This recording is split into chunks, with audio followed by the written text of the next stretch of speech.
Around 1200 BCE, the Mediterranean world was more connected than it would be again for another 2,000 years. Egyptian ships traded with Cyprus. Mycenaean Greeks shipped goods to Anatolia.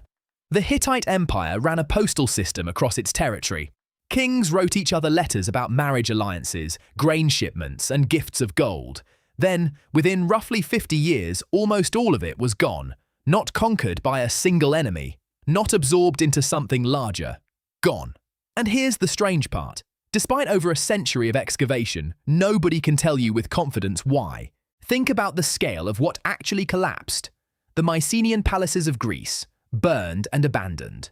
The Hittite Empire, one of the great powers of the ancient world, simply ceased to exist as a state.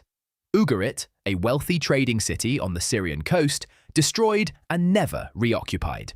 Cities across Anatolia, the Levant, and Cyprus destroyed in the same window. Egypt survived, but barely, and in a permanently diminished form.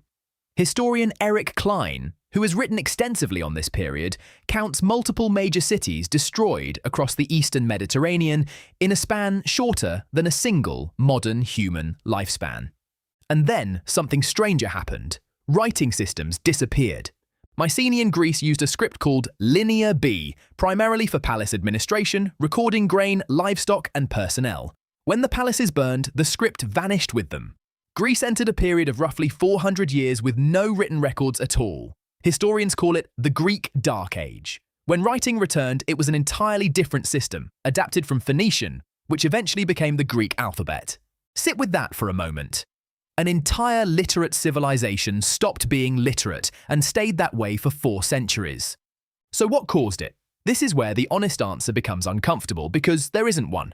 For a long time, the standard explanation was invasion by a mysterious group Egyptian records called the Sea Peoples. Egyptian inscriptions at Medinet Habu from the reign of Ramesses III describe a coalition arriving by sea and land, destroying territories and being defeated in battle by Egyptian forces. The problem is that these records tell you almost nothing reliable about who the Sea Peoples actually were, where they came from, or whether they were a cause of the collapse at all. Archaeologist and Egyptologist Kenneth Kitchen and many others have pointed out how thin the evidence is. The names in the Egyptian texts are difficult to match confidently to known populations. And crucially, the timing raises a serious question. If entire civilizations were already collapsing, the Sea Peoples may not have been invaders who caused the crisis. They may have been refugees fleeing one, displaced people moving because their own homes had already failed. That reframing changes everything. It turns the standard villain of the story into another symptom. So researchers looked for underlying causes, and they found several, all real, all documented, and none individually sufficient. Climate evidence points to a prolonged drought. Studies of pollen cores from the Sea of Galilee and sediment records from Cyprus and Syria indicate a significant dry period beginning around this time, lasting well over a century. For societies built on grain surpluses stored in palace warehouses, a sustained drought is not an inconvenience. It's structural failure. There's also earthquake evidence. Archaeologist Amos Noor proposed what's sometimes called an earthquake storm, a sequence of major earthquakes along connected fault systems occurring over decades, and several destroyed sites do show damage patterns consistent with seismic activity rather than warfare. And then there's the connectivity itself, which may be the most interesting factor of all. Eric Klein has argued that the very interdependence that made this world prosperous also made it fragile. Bronze requires copper and tin. Copper came largely from Cyprus.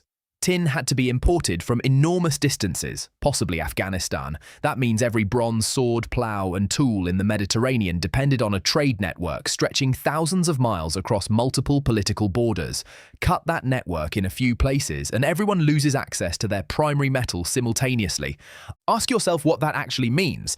These societies weren't fragile because they were primitive. They were fragile because they were sophisticated, specialized, interdependent, and reliant on long supply chains that no single kingdom controlled.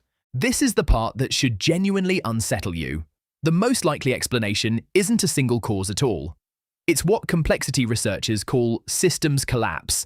where multiple stresses arrive close enough together that a network which handles any one of them comfortably fails when they compound. Drought reduces surplus. Reduced surplus weakens central authority. Weakened authority disrupts trade protection. Disrupted trade cuts metal supply. Metal shortages weaken militaries. Weakened militaries invite raiding. Raiding displaces populations. Displaced populations pressure surviving states. Each step makes the next one worse.